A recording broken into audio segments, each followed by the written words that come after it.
First of all, we are getting stuck into pressures. This is young jockey pressures. Perhaps Hollie can help us out with something on this. This is Jonathan Fisher, who is at Carl Burke's, who's had a tough year, talking about the pressures that he has faced this year and how he has thought about giving up. Jim, pressures on young jockeys. It's not something that's going anywhere, is it? Yeah, I sort of came out of the blue this story with regard to this young fella. I mean, when you're away from home, whatever job you're doing as a young person, you know, there's always an element of loneliness and adjusting, and you start off, think this young guy started off quite well, and then struggled and didn't have a winner for ages. And the article also said the elation he felt at riding a winner at York 2 or 3 weeks ago, and that had really rekindled his enthusiasm. So the story had ended on a positive, but it's something young people face. Yeah, and that thought of giving up, I suppose, that you touched upon earlier on the show as well. What, if it's all you know, what else do you do? Yeah, exactly. I mean, I think 90% of jockeys can relate to what Jonathan was saying, and fair play for him to putting it out there, because it's happening more and more. People are coming forward and saying what they think, but, you know, it is difficult, and it's only going to get harder, isn't it, really? If you are racking up that amount of miles and driving back, he talked about those long drives as well, where you have almost too much time to reflect on what's been a bad day, and you talk about how hard you are on yourself. You know, you beat yourself up about it on the drive home, and you can get into a bit of a spiral. How can you? Is there any way other than riding winners to get out of that?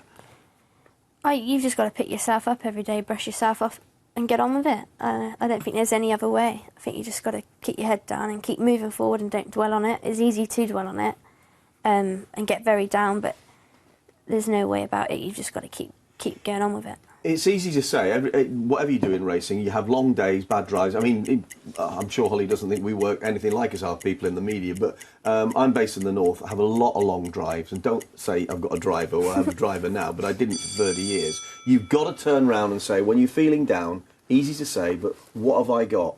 A very good friend of mine was Sharon Murgatroyd. I've got 2 arms, 2 legs, I've got a brain, I've got people, I've got friends around me. OK, today's a bad day. Tomorrow might not be. Could be worse.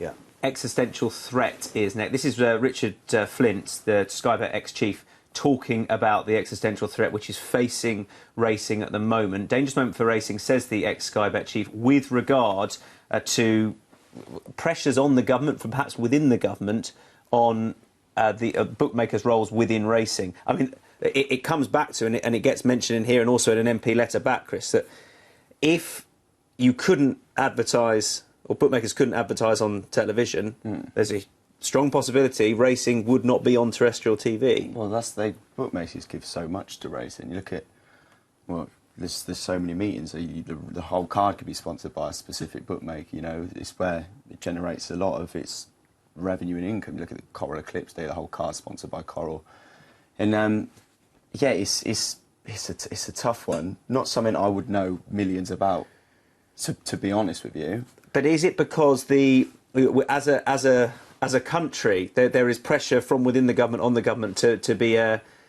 to have more social responsibility, to be a greener nation, to look after its people more, and gambling is seen as a vice, and that is the problem it's facing at the moment? Well, I think Richard's article was A, fascinating, B, apposite, but C, you know, not just his company, the bookmaking companies were part of the problem. Deregulation came in 2005, the Gambling Act came in, products that had recently been, not recently, up until then only allowed in casinos, which were strictly regulated, didn't become a free-for-all, but became very close to that. You could walk in and play them. Now, gambling products, the only winner in the long term is the operator. Betting on football, cricket, but in theory, you have a chance, whether the majority of people will lose. Yeah. But in theory, you have a chance of winning. Now, when that all came in, they were said, regulate yourselves. They didn't do it sufficiently. The tides turned. I hope the threat's not as bad as he's outlined, but I can see why it's there.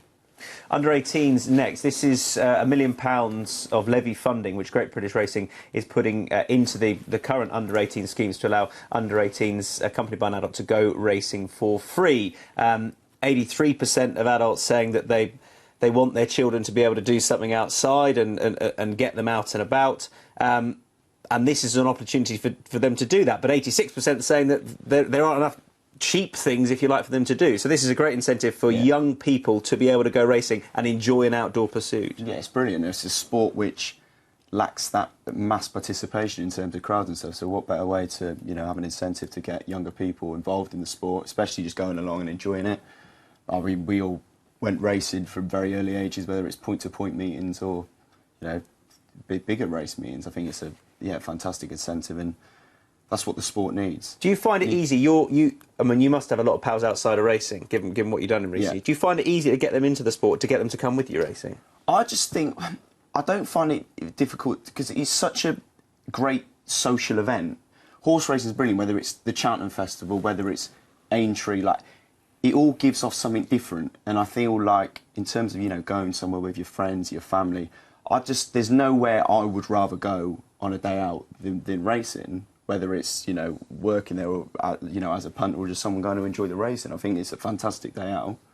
And to, you know, to have ways to kind of incorporate everybody in it and getting people enjoying it for free is brilliant. There's a lot of, you know, schemes out there doing different things within racing to get people involved. Do you see it as a family sport, racing? I was just thinking, actually, I was at Newmarket yesterday, and the increase in the younger generation attending the races has risen. I mean, as jockeys, we've got to entertain that. We've got to keep everyone happy and encourage younger people to come racing. There's more on you, I suppose, to... It can only be a positive, can't it? There's nothing you cannot... Definitely. Yeah. The jockey's title is hotting up, although yesterday was a great day for Danny Tudhope. Here are the amount of 9 clear is Danny Tudhope, 78 now. Goodness me, after that 5-timer yesterday. Sheen Murphy, 69. Sheen Murphy on Friday came over to where we were and was looking at some of the racing, I think, from Haydock, and he said, who rode that winner? Because he said that's what he wants to do. Danny Tudhope says that's what he wants to do. It gets knocked, the Jockeys Championship, given when it starts and when it finishes. My personal opinion, Jim, is it adds another thing to our game. I've really enjoyed all the close battles we've had in recent years. Well, there's two sides to the argument. I can see the pros and the cons. What we've got this year, though, let's not go into that now. We look like we've got a proper scrap. Sylvester now has first commitment to King Power Racing, so obviously he's limited to where he can decide, or he and his agent can decide where he goes. The other two look like they're going to give it everything. Danny Tudhope has had 20 rides over the last 2 days, and he's in Ireland today. It is very wearing. And that apprentice title as well is hotting up. How important is it, of course, something that Tom won, for example, how important is it to a young jockey coming through to give them something to aim at? Yeah, no, exactly. It puts you on that platform. If you're in contention to be champion apprentice, it's putting you on the map, isn't it? Obviously, this year you've got some very talented riders. You've got Kieran Fallon, Sean Davis, Rowan Scott. They're all up there providing the goods. It's a great way just to cement yourself in the industry, isn't it? Gets people looking at you. And I think, given the everything that comes with the presentation on Kiko British Champions Day as well, it gets a good deal of attention, almost, particularly for those apprentices, to go out and walk down that tunnel of jockeys they have and accept your prize. It's a huge platform for you. Yeah, well, massive. That's what more do you want as a jockey, especially like a young jockey coming through the ranks? Yeah, it's fantastic. I think they're brilliant. You know, I know Sheen will be out there giving it all. He'll want to win, so. He absolutely will. I think he's desperate to. Now, there's a few on Mark Johnson's recent article that came out as interview in the Racing Post. We've discussed the whip. He talked about prize money as well, and essentially how he would feel that the BHA got it the wrong way around. They put a lot of money into investigating the wrong way to play the system, but the system has created that, and actually all that money should just be going into prize money, and racing would be a lot straighter perhaps as a result, Jim. Well, that's his view. I've not really thought about it in those terms. I mean, there just isn't enough prize money for the racing we stage. There isn't. Some people say, as the last initiative, it's gone into what they call grassroots racing, 6.3 million at the beginning of the year into lower grade racing. But to me, giving £300 to owners of horses that finish 7th and 8th in 0 to 60s at Solihull is bonkers. We're supposed to overall have a meritocracy, and the money should go with the better horses. You can do a few things with it. I think there's loads of racing on. You can reduce the amount of races, increase the prize money. There's a number of ways you could do it. I personally think there's a lot of racing Too much racing. Too much racing. Too much racing. It's a hard one, isn't it? I mean, it's getting tiring now speaking about the prize money situation. We stage the best racing in the world, the best horses, the best trainers, and we're still so far behind. We're racing for half the amount of prize money that in America and France, they're running for double.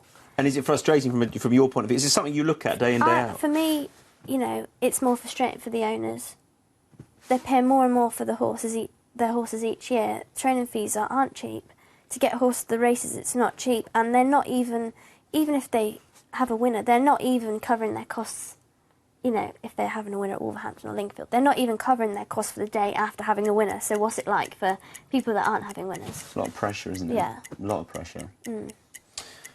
We've touched on pressure as well, and we're going to talk more about racing's broader appeal very shortly, but championship racing is up next. This looked like an initiative which was going to take off and be on our screens pretty sharply. It now looks as though it has been put on the back burner. Team event, huge TV deals, championship racing, but it's looking a little bit further away than at one stage it was, Jim. Well, it was due to start in September of this year, and I don't think that's going to happen. I don't think the absolute final plan has been completely worked out. Certain sponsors have been mooted, but apparently some of those sponsors have conditions that some people in the game won't take. There's also the effect that one or two big owners have come out and said, look, we pay a lot of money for horses. Why would we want them to run for someone else? There's that element. Just because it's worth a lot of money, potentially, it doesn't necessarily mean it's a great idea. It's how it would fit in with our fixtures as well. But, until you've seen a complete plan, I don't think you can make a really balanced judgment on it. Can racing exist, Chris, as a team sport, do you think? I don't know. It's just I've just always you vision racing as an individual sport. That's the way that's the way that we look at it. I mean. You follow a horse. Let's say you go, Ray. You might follow a horse because you followed it last time because you like the owner or you like the trainer, for example, or the jockey. But as far as generating it as a team sport and getting it to grow as that, is that a way off? Do you think is that a difficult concept? I think so personally. I think it's. Well, yeah, you were just saying it. When was it due to start or begin? It was supposed to start in September. Last year. No, this coming year. I don't know. I think there's so much going on in the racing world. They've got to go some to get it. Well, that's it. When you look at what we have on our screens week in, week out, particularly when it comes to flat racing. Yeah, there's so much. Even fitting it in is not. It's fixtureless, isn't it? So it's not going to be easy. And this ties in again with broader appeal, racing's broader appeal, and in a summer of sport. Just last weekend we had the British Grand Prix, we had the cricket, of course, which was fantastic. We had some huge events. Where do you see, Chris, racing's broader appeal fitting in amongst other sports? Are you content as a racing fan and somebody that rides out every morning where racing sits in amongst the bigger sports or the other sports, not bigger sports? Yeah, I think the coverage we get now, especially on ITV, on ITV1 and ITV4, of course, where they cover the race, and I think they do so much to increase that. I think in terms of just the way that they broadcast it, I think it's fantastic for the sport. But again, it's a sport which you're going to need to continue to have incentives of, are you getting people involved in racing from an early age? Just getting people watching the sport. That's how you're going to broaden it. Initially, you got to have the interest there for people, but you get the interest from broadcasting it, on mainstream television. I suppose we're incredibly lucky, aren't we, that every weekend racing is on terrestrial television. Unbelievably lucky that a terrestrial channel wants to put racing on every Saturday, even sometimes, you said ITV4, but a mainstream channel, free to air, puts our sport out there every week. With regard to broader appeal, what we have to make sure we do, and I think we do largely well, is when we're in the spotlight, like the cricket was last week, like the tennis was so Royal Ascot, Cheltenham, the Derby, York, etc., that they're as good as they can be, and in the main they are. And it's not just broadcasting it for a few hours. Like Royal Ascot showed all 6 races every day, and people would have been gripped to that, on main ITV, ITV1. And it is fantastic, and they do so much in terms of every single race meeting. they'll want to better themselves, whether it's more cameras in terms of getting like different features, and being on, you know, ITV, being on mainstream television, you've got to educate the people as well. So there's all these different slots that you can get on there because of the demographic of viewers. You're not just broadcasting it to racing fans as you may be, you know, on Sky Racing or Racing TV. ITV Racing is a demographic of viewers which aren't solely horse racing fans, and that's what you need to embrace. They're the people that you need to kind of convert. That's how you broaden it, by turning non-racing fans into racing fans. That is it for this week's Talking Points. Mark Tompkins is not too far away, but as far as our discussions on those talking points, there'll be plenty more later, of course, but that is it for Talking Points.